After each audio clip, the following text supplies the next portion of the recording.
The Deputy Chief Minister of Karnataka, DKShivakumar, denied allegations that he wrote to the chairman of Foxconn Technology Group, an Apple product manufacturer partner, urging the company to relocate from Hyderabad to Bengaluru. On social media platform X, he clarified that the letter was fake and cybercrime police were investigating the case. An FIR has been filed under sections 420, that is cheating, 465, forgery, 468, forgery for the purpose of cheating, and 471 using genuine as a forged of the Indian Penal Code. The two-page letter has been circulating on social media. The letter said, and I quote, "On behalf of our government, I propose that you consider relocating the Apple Airpods industry, which you plan to set up in Hyderabad, to Bengaluru. This move holds numerous mutual benefits. Not only will it complement the Apple phone manufacturing industry, but it will also leverage the city's transportation facilities, infrastructure, and available workforce. Being located in Bengaluru will also enhance your international recognition. Furthermore, several international industries in Hyderabad have expressed interest in relocating to Bengaluru. We anticipate forming a friendly government in Telangana soon, assuring that you will encounter no hindrances there. Hence, it would be mutually beneficial for your ancillary industry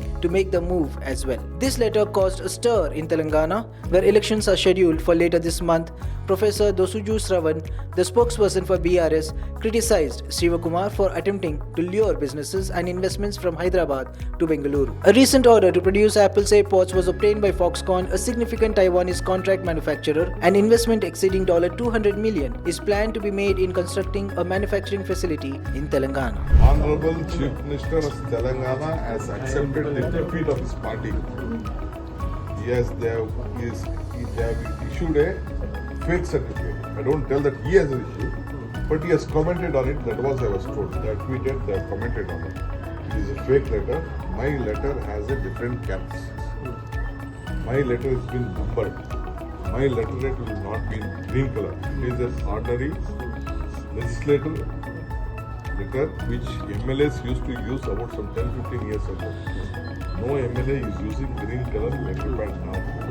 I know that none of the MLAs are doing. No green color in the lower house of the house is being used earlier. No one used to use. I don't know why these BRS people stood to such level, and the Chief Minister has commented. I have asked my secretary to file a police station complaint in Vidhan Soda police complaint. Someone has misused. They have taken my electronic signature and put it on that, so that we have requesting that which company? Foxconn. Upon some company to be shifted. I will just tweet that entire letter to it. So it is very unfortunate, but investigation will go on. It is a fake letter. We have not issued such type of letter, and I doesn't know. We have a relationship with various stakeholders, people looking at this mighty government, a strong government. Just now had a meeting with the Toyota people. They are also expanding. They are meeting with Chief Minister on 7th. So there are a lot of investors, Mr. Priyanka Karge and Mr. M.B. Patil, they visited America. So many investors are ready to come to Karnataka, seeing our government, and we will give a very good administration. That is the sign. So I think need not our Telangana counterparts should have involved in such a small. I'm very sorry for that.